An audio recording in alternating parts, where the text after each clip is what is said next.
हम बदल जाएं तो हालात बदल सकते हैं। हम बदल जाएं तो हालात बदल सकते हैं। आज की बहुत ही बाबरकत महफिल के सदर मोहतरम कारी इदरीस साहब, सदर जमीयत उलमा पूना और प्रोग्राम में तशरीफ फरमा सभी मुअज़्ज़िज़ीन। वक्त एक्चुअल में बहुत ज़्यादा हो गया है और एक मुफ्ती होने के नाते मैं ये भी समझता हूँ कि बद्दुआ लेना जायज़ नहीं। बद्दुआ लेना जायज़, अरे बोलो जोर से भाई, नहीं। सबसे अहम बात तो मैं आपको ये बताऊं कि मैं रात भर से 7 घंटा स्टेशन पर बैठा, 7 घंटा ट्रेन लेट हुई, 2 बजे रात में, 9 बजे वाली ट्रेन 2 बजे रात में आई और फिर मैं अभी सीधा 11:30 बजे पूना स्टेशन पर उतरा। और इस मीटिंग को मैंने इतनी अहमियत दी कि आप लोग भी तो शायद नाश्ता चाय वगैरह पीकर आए होंगे, लेकिन अभी मैंने नाश्ता चाय वगैरह भी नहीं लिया। बस अब मैं बात कहां से शुरू कर रहा हूं कि किसी ने कहा है कि उसूलों पर जब आँच आए, उसूलों पर जब आँच आए तो टकराना जरूरी है। उसूलों पर जब आँच आए तो टकराना जरूरी है, और जो जिंदा है तो फिर जिंदा नजर आना, जोर से बोलो, जरूरी है। आइए, बहुत सारी बातें आपके सामने आ गई, मैं सिर्फ 2-4 अहम बातें आपके सामने रखूंगा। और एक भी दिन खाली नहीं है मेरा, रोजाना रैलियां हो रही है, सभा हो रही है, इसलिए आवाज भी थोड़ा सा, गला भी जो है वो गिला कर रहा है। मैं 2-3 अहम बातें आपके सामने रखूंगा कि कुरान मुकद्दस की एक आयत मैंने अभी आपके सामने पढ़ी, वही आयत हजरत मौलाना मोहम्मद असलम साहब रिजवी ने आपके सामने पेश की, वही से बात शुरू करूंगा कि अल्लाह ये कहता है कि अल्लाह भी किसी कौम की हालत को उस वक्त तक नहीं बदलता जब तक कि वो कौम खुद अपनी हालत को बदलना न चाहे। और इसी आयत को अल्लामा इकबाल रहमतुल्लाहि अलैहि ने इस अंदाज में कहा था कि खुदा ने आज तक उस कौम की हालत नहीं बदली, न हो जिसको ख्याल खुद अपनी हालत के बदलने का। आज मैं देख रहा हूं कि जमीयत उलमा ये मुहिम चला रही है, वोट बेदारी मुहिम, और जमीयत उलमा कह रही है कि मिशन 100% वोट फॉर इंडिया। मैं आपको ये बता दूं कि ये देश को बचाने का मिशन है, ये मुल्क को बचाने का मिशन है, ये मानवता को बचाने का मिशन है, ये इंसानियत को बचाने का मिशन है, ये संविधान को बचाने का मिशन है, ये देश के हर फर्द को बचाने का मिशन है। और आखिरी जुमला ये कहूंगा कि इस वक्त जमीयत उलमा ये जो मिशन चला रही है, बिल्कुल स्पष्ट अंदाज में कहूंगा कि इस मिशन को समझ लो, क्योंकि ये मिशन अपनी शरीयत को बचाने का मिशन है। यहां जोरदार तालियां बजाए, जानबूझ के बजा रहा हूं कि यह शरीयत को बचाने का मिशन है। जब दुश्मन खुलेआम कह रहा है, क्योंकि अभी फिलहाल दुश्मन जो है ना वो बिल्कुल गटर लेवल पर आ गया है, और वैसे भी उसका लेवल ही वही है।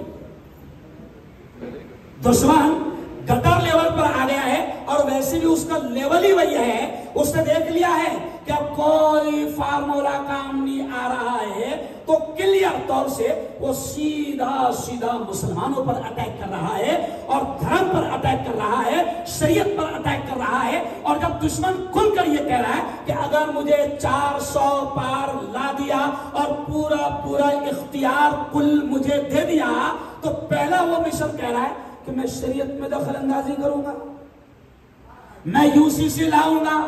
तो मैं मुसलमानों से हर जगह ये कह रहा हूं कि जब दुश्मन खुलकर ये कह रहा है कि मैं तुम्हारी शरीयत पर हमला करूंगा, तुम्हारे दीन में, तुम्हारी शरीयत में दखल अंदाजी करूंगा, और वो खुलकर इस्लाम और मुसलमानों पर हमला कर रहा है, तो ऐसे हालात में भी अगर हम बेदार ना हुई और घरों से न निकले तो मैं कसम खाकर कह रहा हूं कि अगर फिर अल्लाह ना करे, अल्लाह ना करे, अल्लाह ना करे, अगर हमारी गफलत, हमारी नादानी, हमारी लापरवाही से अगर दुश्मन तीसरी मर्तबा अगर फिर कुर्सी पर बैठ जाता है तो मैं खुलकर ये कह रहा हूं कि फिर शायद अल्लाह को ये भी मत कहना कि अल्लाह ये जालिम बहुत मार रहे हैं।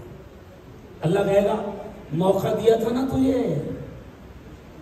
इस मुल्क का एक कानून है, एक दस्तूर है, एक संविधान है, एक उसूल है कि एक वोट से आप किसी को बना सकते हैं, एक वोट से आप किसी को गिरा सकते हैं। भाई ये भी एक साजिश है वाला नहीं हो सकता है ये साजिश है, क्योंकि ये पूना जो है, ये जो पूना है, मुझे रोज आना बोलना है, रात को सवा करना है, फिर 13 तक के एक दिन में खाली नहीं। अगर हम ताकत से इतना बोलेंगे तो फिर दूसरे दिन के लायक नहीं रहेंगे। हेलो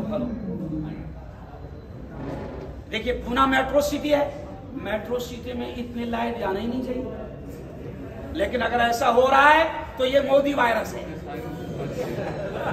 अगर ऐसा हो रहा है तो ये कौन सा वायरस है?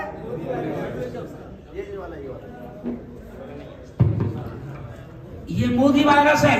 और मैं खुलकर अब ये कह रहा हूं, 2-3 बातें आपके साथ रखूंगा कि जब दुश्मन ने क्लियर कह दिया है तो अब हमको अपना दीन भी कहता है, हमको अपनी शरीयत भी कहती है कि हम अपनी शरीयत को बचाने के लिए तन मन धन की बाजी लगा दें, बिल्कुल भी गाफिल ना रहे। हालांकि हम ये भी मानते हैं, हमारा यकीन है, इंशाअल्लाह हमारा ईमान है कि दरख्त का पत्ता भी खुदा के हुक्म के बगैर नहीं हिलता। अब उसी अल्लाह ने हमको ये हुक्म दिया है, हमारे नबी ने हमसे क्या कहा, मन रआ मिनकुम मुनकरन फल्युगय्यिरहु बियदिही। इस हदीस को हम अक्सर बयानों में अलग अंदाज में भी सुनते हैं, लेकिन आज मौलाना असलम साहब मैं इस अंदाज में इस हदीस को बताऊंगा कि जब नबी ने कहा कि तुम में से जब कोई बुराई होता देखे तो हाथ से रोकने की ताकत है तो बोलो भाई, जोर से हाथ से रोके। तो मोदी से ज्यादा खबीस बुराई और कौन सी हो सकती है? इससे बड़ी बुराई कोई है नहीं।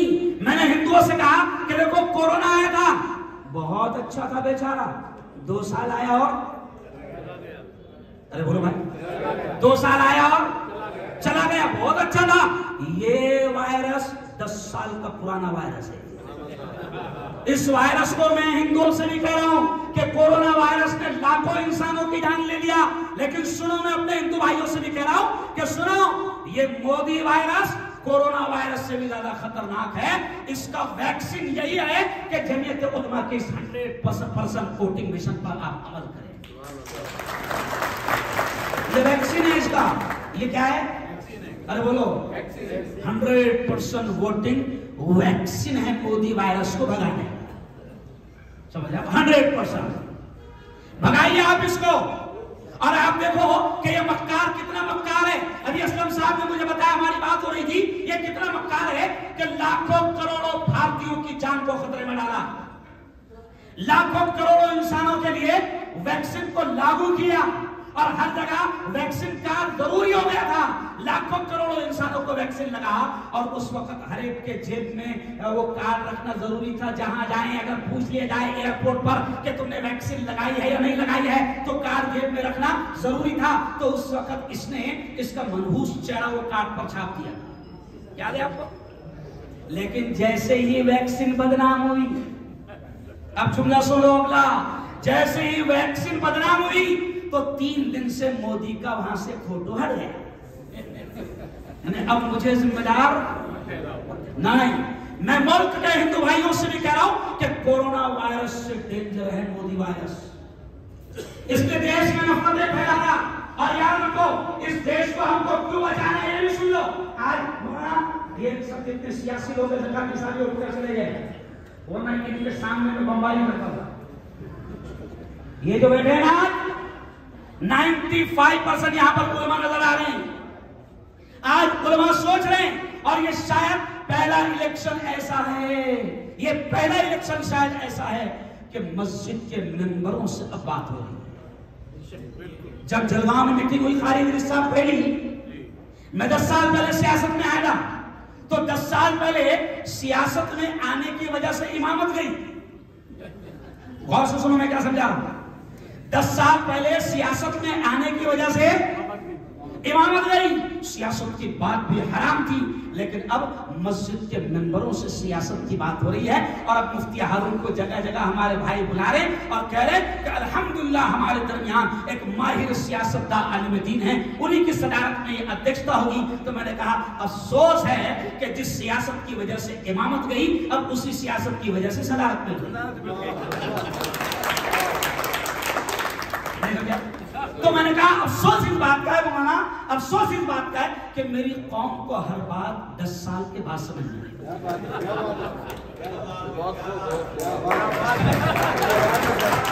अफसोस इस बात का है कि मेरी कौम को हर बात 10 साल के बाद समझ में आती है। आज 95% उलमा बैठे हुए हैं, वरना सियासत की मीटिंग में शामिल होना भी शजरे ममनुआ था। अच्छा, हर एक अपने ट्रस्टी से भी डरता था, हर एक अपने मस्जिद के सदर से भी, लेकिन आज फिर मैं कह रहा हूं कि जमीयत उलमा ने यह मिशन उठाया है तो याद रखो, जमीयत उलमा ने यह मिशन इसलिए उठाया है और मुझे गर्व है, मुझे फख्र है, मुझे नाज है इस बात पर कि मेरे कायद हजरत मौलाना अरशद मदनी, जमीयत उलमा के कौमी राष्ट्रीय अध्यक्ष, कौमी सदर अरशद मदनी ने यह मिशन तो हम आज चला रहे हैं, मेरे कायद ने उसी वक्त 2014 में महसूस कर लिया था। और जैसे ही इस मनहूस की हुकूमत आई, मेरे कायद मोहतरम ने तहफ्फुज़ जमहूरियत, तहफ्फुज़ दस्तूर और फिर राष्ट्रीय एकता पर लाखों करोड़ों रुपए खर्च करके माहौल बनाने की कोशिश की थी। एकता की, क्योंकि मेरे कायद जान चुके थे कि यह मनहूस आया है, यह पूरे मुल्क में नफरतें लाएगा। जब राष्ट्रीय एकता के प्रोग्राम पर करोड़ों रुपए जमीयत खर्च कर रही थी, तो उस वक्त कुछ लोग कह भी रहे थे, अरे यार ये क्या फालतू करोड़ों रुपए खर्च हो रहे हैं। लेकिन अब हर शख्स बात कर रहा है एकता की, हर शख्स बात कर रहा है कि यह देश मोहब्बतों के बगैर चल नहीं सकता, यह देश नफरतों पर न चल सकता है, न बच सकता है, न टिक सकता है, न विकास कर सकता है। इसलिए आज आपको, हमको, सबको मिलकर इस काम को करना इसलिए जरूरी है क्योंकि इस देश को हमको बचाना है। और क्यों बचाना है? इसलिए कि ये देश हमारा है। ये देश बोलो जोर से हमारा है। और इस देश को बचाने के लिए पहले जैसे उलमा ने, हम कहते हैं ना कि दिल्ली के लाल किले से लेकर लाहौर और कराची की सड़कों तक कोई झाड़, कोई पेड़, कोई दरख्त ऐसा नहीं था कि जहां उलमा की लाशें न लटकी हो। तो उस जमाने में जब हमने इस मुल्क को गोरे अंग्रेजों से बचाया था, अब मिशन है काले अंग्रेजों से बचाने। अरे बोलो, पहले किससे बचाया था? अरे बोलो, गोरे अंग्रेजों से। अब मिशन है किससे बचाने का? काले अंग्रेजों से। और ये काले अंग्रेज बड़े अनपढ़ हैं, चौथी पास है। और अनपढ़ के हाथ में जब अगर देश चला जाए तो देश तबाह हो गया, 10 साल में तबाह हो गया। अब मजीद इसको तबाह होने नहीं देना है। और यह हदीस को समझाते वक्त को समझूंगा कि नबी ने जब कहा है कि तुम में से जो कोई बुराई को होता देखे तो हाथ से रोकिए, तो बुराई ये भी है जो अभी मुल्क में चल रही है। मॉब लिंचिंग हो गई, दाढ़ी टोपी देखकर मारा जा रहा है। आपको याद होगा कि कोरोना के दौर में कितना बदनाम किया गया कि मुसलमान अगर दाढ़ी टोपी वाला है तो गलियों में उसका सब्जी बेचना और फ्रूट बेचना और दूध की लारी लगाना मुश्किल हो गया। तो नफरतें इस देश में फैल रही है। इस देश को नफरतों से बचाना जरूरी है क्योंकि ये खुलकर अब नफरतें फैला रहे हैं। ये डायरेक्ट आ गए मुसलमानों पर, डायरेक्ट। हालांकि मैंने कहा, और कल शरद जी पवार के साथ में था, शरद जी पवार ने भी ये बात कही कि देश में ऐसा प्रधानमंत्री कभी नहीं आया था जिसने इस कुर्सी को इतना जलील और रुस्वा किया। इस शख्स ने, वो प्रधानमंत्री की जो कुर्सी होती है बहुत अहम होती है, इस शख्स ने वो प्रधानमंत्री की कुर्सी को रुस्वा किया क्योंकि इसको इज्जत क्या है, नहीं इसको इज्जत क्या है ये पता नहीं है। अब ये बोखला गया। अब आखिरी बात तो सुन लो, ये बोखला गया है, समझे आप? ये बावला हो गया है। क्या हो गया? इसलिए बावली बातें कर रहा। क्या कर रहा है? अब ये क्या कह रहा है? अभी फिलहाल ये बोखला आदमी मुसलमानों को कहता है घुसपैठिया। तो मैंने कहा मोदी जी, मुसलमान घुसपैठिया नहीं है, देख लो पूरे इस मुल्क को मुसलमानों ने लाल किले से लेकर ताजमहल और ताजमहल से लेकर गोल गुम्बद और गोल गुम्बद से लेकर बीबी का मकबरा और बीबी के मकबरे से लेकर पंचक्की, इतनी चीजें मुसलमानों ने इस मुल्क को दी कि तुम्हारी चोर हुकूमत अरबों रुपये मुसलमानों की छोड़ी भी जायदाद से खा रही है। हम घुसपैठिए नहीं हैं, हमने इस मुल्क को सजाया, हमने इस मुल्क को संवारा, हमने इस मुल्क को दिया। और मैं तो मोदी जी से पूछता हूं कि बताओ जरा तुम्हारे अब्बा से पूछो ना कि अब्बा जी कुछ दिए गए इस मुल्क को?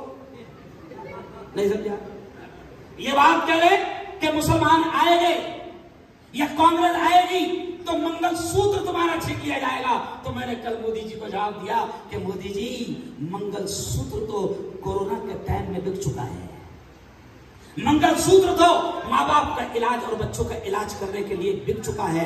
मंगलसूत्र तो तुमने महंगाई इतनी बढ़ा दी कि महंगाई को रोकते रोकते और महंगाई से जूझते जूझते मंगलसूत्र बिक चुका है। मोदी जी तुमने तालीम, एजुकेशन को, हुकूमत का काम होता है फ्री करना, तुमने तालीम को इतना महंगा कर दिया कि पहले ही बच्चों की तालीम की फीस भरते भरते मंगलसूत्र, अरे बोलो, बिक चुका है।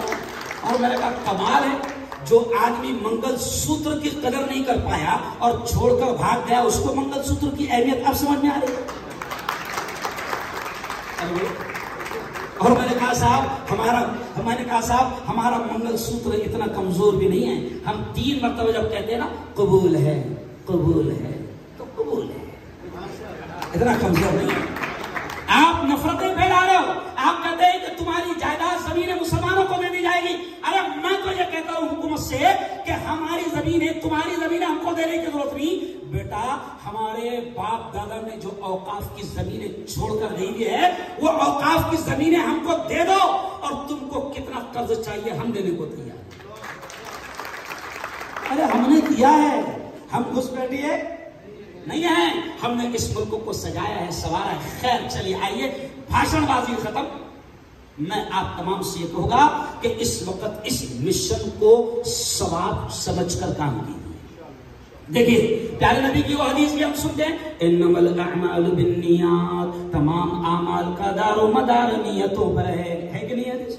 तो अब आप अगर ये नियत कर लेंगे कि ए अल्लाह मेरे मुल्क का ये कानून है कि वोट के जरिए से गिरा सकते हैं, तो ए अल्लाह ये दुश्मन खुलकर शरीयत के बेदखल अंदाजी की बात कर रहा है, तो ए अल्लाह मैं घर घर इसलिए फिर रहा हूं, मैं वोटिंग इसलिए निकाल रहा हूं कि मेरी शरीयत की हिफाजत मेरा इरादा है, मेरी शरीयत की हिफाजत मेरी नीयत है। तो मैं आपसे कहता हूं कि नीयत अगर ये हो जाएगी तो घर घर वोटिंग निकालने के लिए जाना भी सवाब हो जाएगा।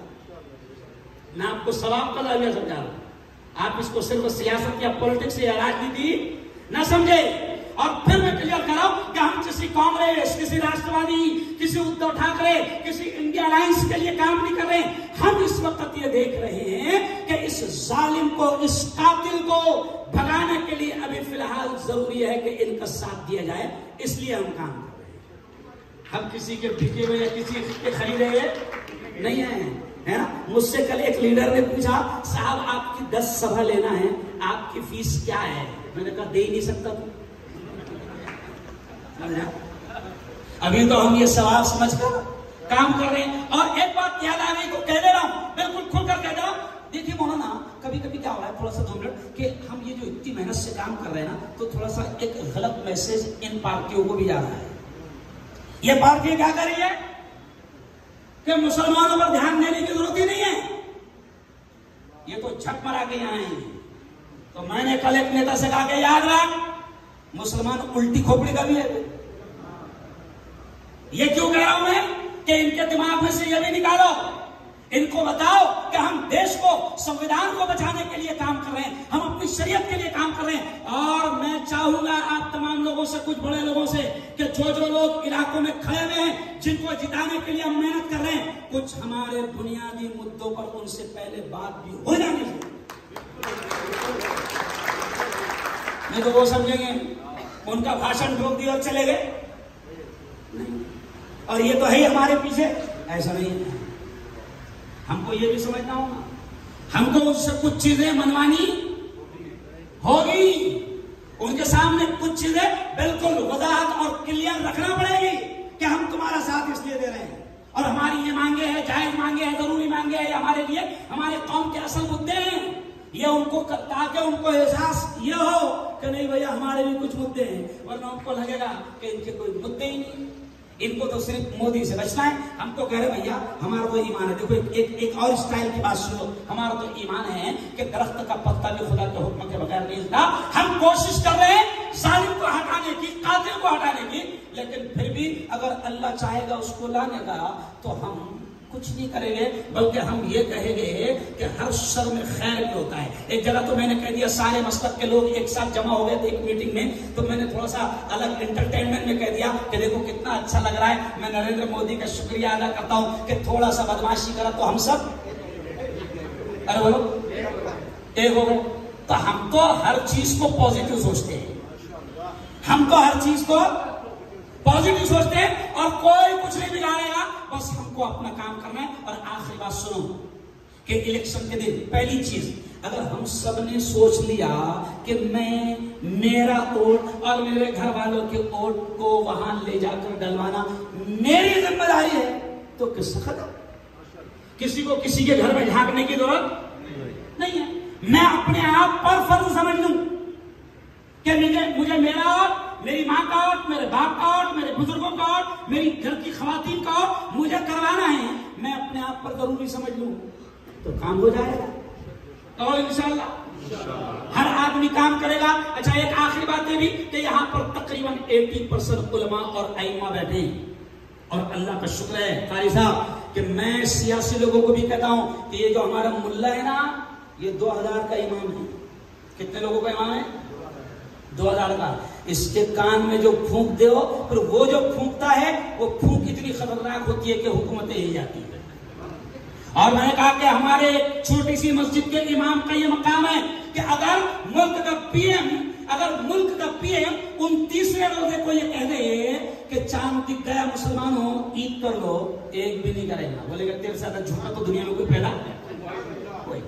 हमारे मस्जिद के छोटे से इमाम का ये मकाम है कि अगर उसने कह दिया, हाफिज जी ने कह दिया हमारे इमाम साहब ने कि मुसलमानों चांद दिख गया ईद कर लो, पीएम की नहीं मानती है ये कौम मगर इमाम की मानती है। तो मैं मुसलमान सियासतदानों से भी ये कहता हूं कि हमारे उलमा को हल्के में ना लिया करो। हमारे लोग भी बड़े हल्के में लेते मौलाना, हमारे भी लोग थोड़ा सा आगे बढ़ जाते तो वो भी हमारे उलमा को हल्के में लेते। हल्के में मतलब बेटा, फतवा इतना खतरनाक है कि हुकूमत अंग्रेज की भी कांपती थी और अभी भी कांप रही है।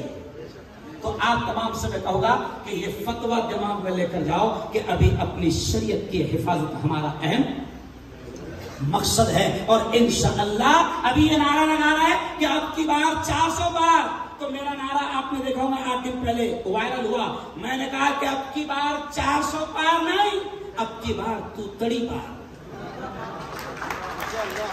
कहो इंशाअल्लाह जोर से, अब की बार तू।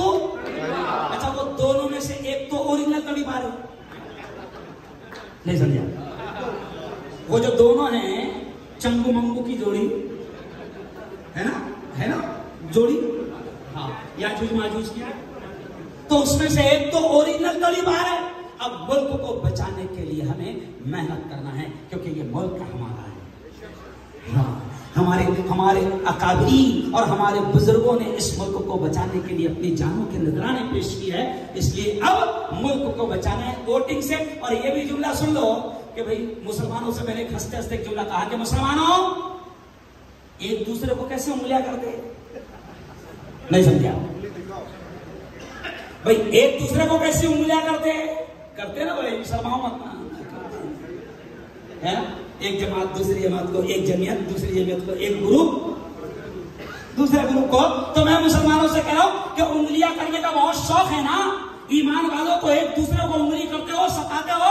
जितना तुमने उंगली करने का शौक है 13 तारीख को निकाल लेना, जालिम को उंगली करना। ये उंगली किसको करना? जालिम को। अच्छा, एक और मशवरा, वोट खराब मत होने देना। अभी बुल्डाना वगैरह में क्या हुआ, वोटिंग जबरदस्त हुई, लेकिन हमारी औरतें, हमारे लोग क्या कर रहे थे, गए नहीं समझा, उनको लगा था कि जैसे बटन को छूना है। नहीं नहीं नहीं, बहुत अच्छे से हमारी माओ बहनों को समझाओ कि वोटिंग के बटन पर हाथ रखना कम से कम 3 सेकंड तक, 5 सेकंड तक। बल्कि मैंने आसान जुमला एक जगह औरतों को जमा किया गया था कल के रोज, हजारों औरतें थी, तो मैंने औरतों को असलम साहब क्या समझाया कि अगर तुमको 3 सेकंड 5 सेकंड समझ में नहीं आते तो बटन पर उंगली रखना और इतना कहना अल्हम्दुलिल्लाह रब्बिल आलमीन। क्या कहना? और अगर ये नहीं कह रही, ये नहीं कह रही, अगर ये भी तो बीजेपी को बहुत अहम बात। चलो खैर ठीक है, चालू कर। हेलो। तो अब मैंने कहा कि बटन पर उंगली रखना और कहना अल्हम्दुलिल्लाह रब्बिल आलमीन। नारे तकबीर, नारे तकबीर। और मैंने कहा अगर ज्यादा ही गुस्से में है, अगर ज्यादा ही गुस्से में तो बटन पर हाथ रखना और बोलना बिस्मिल्लाह अल्लाहु अकबर।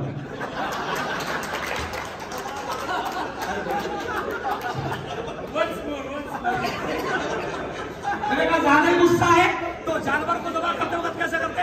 बिस्मिल्लाह अल्लाहु अकबर। तो खैर बहुत अच्छी बात है, आप मेहनत से काम कीजिए। कारी इदरीस साहब को मैं दिल की गहराइयों से मुबारकबाद देता हूँ।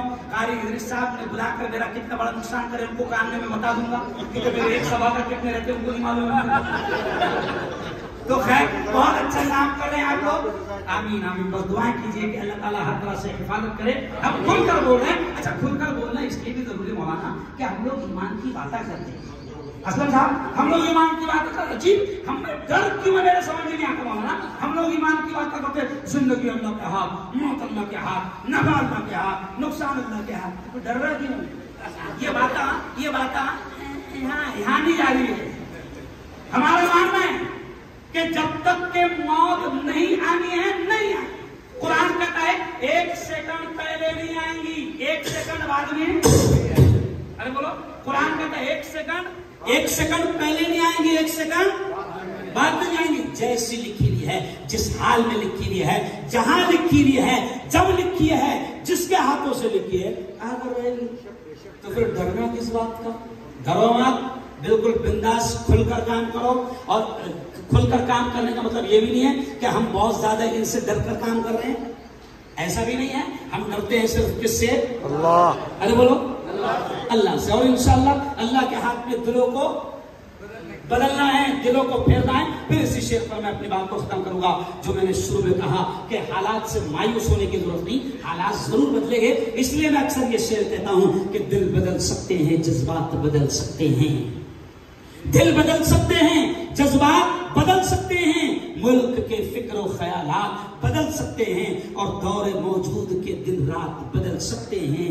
हम बदल जाएं तो हालात, जोर से बोलो, हालात बदल सकते हैं इंशाअल्लाह। जमीयत उलमा की ये कोशिशें, ये मेहनतें 100% वोटिंग की कोशिशें रंग लाएगी। और पूना में इंशाअल्लाह तय करो कि पूना से नफरती वायरस खत्म होंगे। कहो इंशाअल्लाह। और दुआ भी करो, आमीन कहते जाना। मैं दुआ के जुमले कह रहा हूं, अल्लाह हमारी ख्वाहिश है, हमारी तमन्ना है, हमारी कोशिश है, अल्लाह इस मुल्क से जुल्म को खत्म फरमा। जोर से कहो, अल्लाह इस मुल्क से जालिमों को खत्म फरमा। अल्लाह वो हुकूमतें जो इस मुल्क में अमन लाए, एकता लाए, शांति लाए, प्रेम लाए, सद्भावना लाए, अल्लाह वो हुकूमतें जो हमारे साथ इंसाफ का मामला करे, अल्लाह वो हुकूमतें जो हमें सुकून से जीने दे, अपनी शरीयत पर अमल करने दे। अल्लाह इस मुल्क को ऐसी हुकूमतें नसीब फरमा। आमीन। व आखिर दावाना अनिल हम्दुलिल्लाहि रब्बिल आलमीन।